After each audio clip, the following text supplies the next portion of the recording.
الصلاة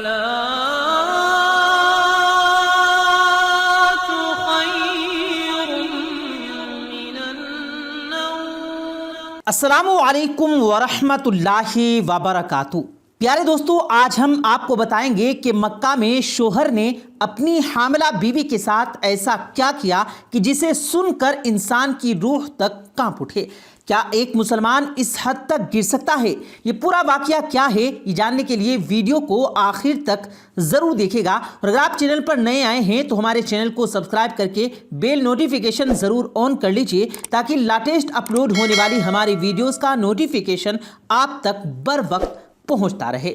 پیارے دوستو، یہ واقعہ مکہ کے ایک بزنس مین کا ہے جس کا نام شیخ جلال الدین تھا۔ اس شخص کا کاروبار پورے سعودی عرب میں پھیلا ہوا تھا۔ ظاہری طور پر یہ ایک انتہائی نیک، پرہیزگار اور متقی معلوم ہوتا تھا۔ یہی وجہ تھی کہ پورے گاؤں میں اسے عزت اور احترام کی نگاہ سے دیکھا جاتا تھا۔ ایک بار کا ذکر ہے کہ شیخ جلال کاروبار کے سلسلے میں مکہ سے نجران گیا۔ نجران نامی شہر مکہ سے 900 کلومیٹر کی دوری پر واقع ہے۔ یہی وجہ ہے کہ مکہ سے نجران جاتے ہوئے شیخ کو ایک دن کا وقت لگ گیا۔ دراصل شیخ جلال نے نجران کے ایک بہت بڑے کاروباری سے ملاقات کرنی تھی۔ شیخ جلال جب نجران پہنچا تو اس کے میزبان جس کا نام رافع تھا، اس نے اس کی خوب آؤ بھگت کی۔ اس کی مہمان نوازی دیکھ کر شیخ جلال بھی دنگ رہ گیا۔ یہی وجہ تھی کہ شیخ جلال نے فوری طور پر نجران میں ایک بڑا پروجیکٹ شروع کرنے کا اعلان کر دیا اور اس کے لیے خطیر رقم بھی رافع کے حوالے کر دی۔ کچھ دن نجران ٹھہرنے کے بعد جب شیخ جلال نے رافع سے اجازت طلب کی تو رافع امیر شخص نے شیخ جلال کی نیک طبیعت سے متاثر ہو کر اسے اپنی فیملی سے ملوانے کا فیصلہ کیا۔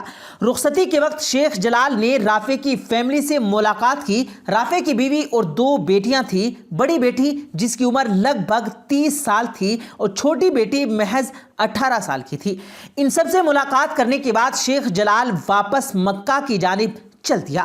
پیارے دوستو، واپسی کے سفر کے دوران شیخ جلال ایک عجیب کشمکش میں مبتلا تھا کیونکہ رافع کی بڑی بیٹی اس کے دل میں اتر چکی تھی اور اب وہ اس سے شادی کرنے کے خواب دیکھنے لگا تھا۔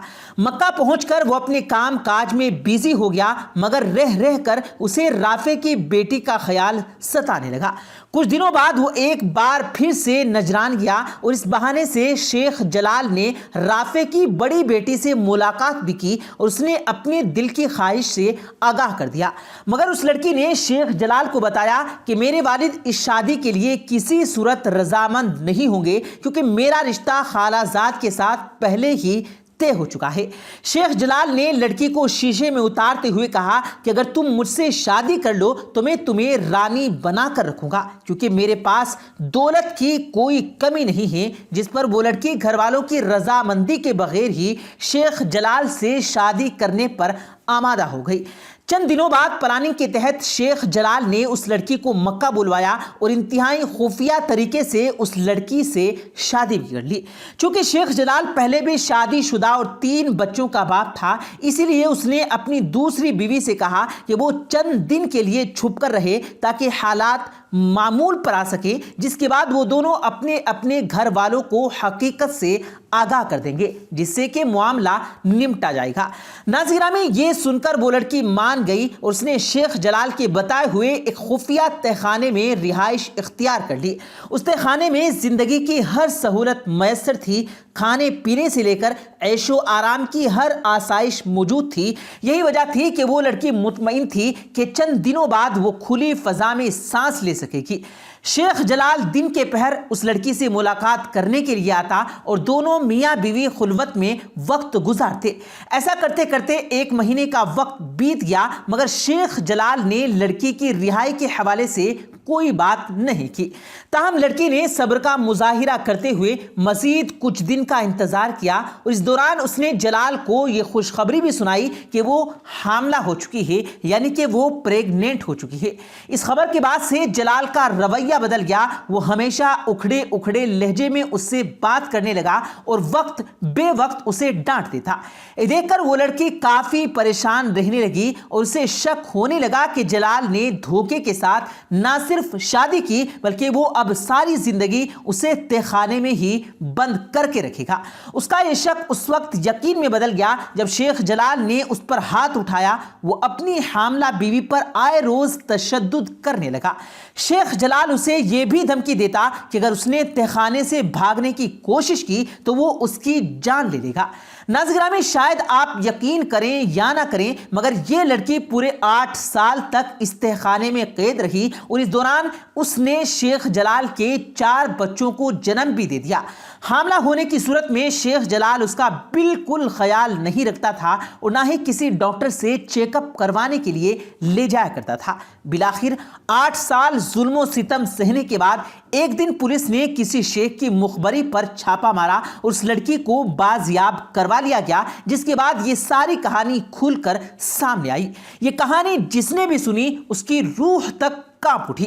اس لڑکی نے شیخ جلال پر یہ الزام بھی عائد کیا کہ اس نے زبردستی اس سے نکاح کیا تھا۔ اس واقعے کے حوالے سے آپ دوست کیا کہیں گے؟ کامنٹ سیکشن میں اپنی قیمتی رائے کا اظہار ضرور دیجیے گا۔ پیارے دوستو، اس کہانی کے بعد یہ سوال بھی اٹھتا ہے کہ اگر جبرن بالغ لڑکے یا لڑکی کا نکاح کر دیا جائے تو نکاح ہو جاتا ہے یا نہیں ہوتا؟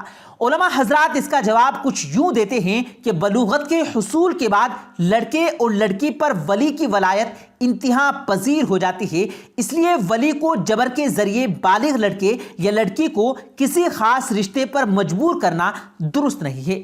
دوسری طرف لڑکے اور لڑکی کو بھی چاہیے کہ وہ خود سے کوئی رشتہ منتخب کرنے کی بجائے اولیاء کے انتخاب کردہ رشتے کو ترجیح دیں، کیونکہ ان کی محبت اور شفقت اور تجربہ اور مشاہدے سے امید یہی ہے کہ انہوں نے اولاد کی مفادات کا پورا لحاظ اور رعایت رکھی ہوگی۔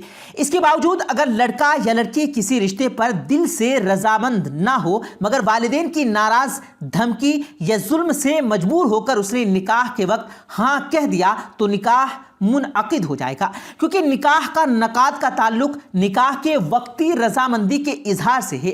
احادیث کی روح سے گواہوں کی موجودگی میں مذاق کے طور پر بھی ایجاب و قبول کے الفاظ صحت نکاح کے لیے کافی ہیں، تو اکراہ و اجبار کی صورت میں بھی بطریق اولا کافی ہوں گے، کیونکہ مذاق کی صورت میں بھی جانبین کا دوسرے سے رشتے کا کوئی ارادہ ہی نہیں ہوتا اور گفتگو محض مذاق، دل لگی اور تفریح طبع کے طور پر ہوتی ہے، جبکہ جبر کی صورت میں یعنی زبردستی کی صورت میں ایک پریوار تو پورے طور پر کامل اور سنجیدہ ہوتا ہی ہے، دوسرا فریق بھی اپنے نفع و نقصان کو سوچ کر ہی فیصلہ کرتا ہے اور بعد میں انہیں نخواستہ ہی صحیح راضی ہو جاتا ہے۔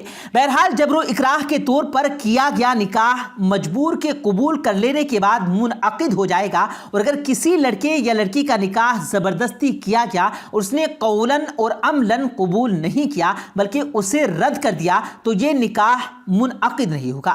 پیارے دوستو، امید کرتے ہیں آپ کو آج کی ہماری یہ ویڈیو ضرور پسند آئی ہوگی۔ اگر آپ کو یہ ویڈیو پسند آیا ہو تو اس ویڈیو کو دل سے لائک کریں اور زیادہ سے زیادہ لوگوں تک اس ویڈیو کو ثواب کی نیت سے شیئر کریں، اور اس ویڈیو کے بارے میں آپ کی کیا رائے ہے کمنٹ سیکشن میں اپنی رائے کا اظہار ضرور دیں، اور مزید اسی طرح کی روز کی ویڈیو پانے کے لیے ہمارے چینل کو ضرور سبسکرائب کریں۔ ملتے ہیں پھر ایک نئی ویڈیو کے ساتھ، تب تک کے لیے اللہ حافظ۔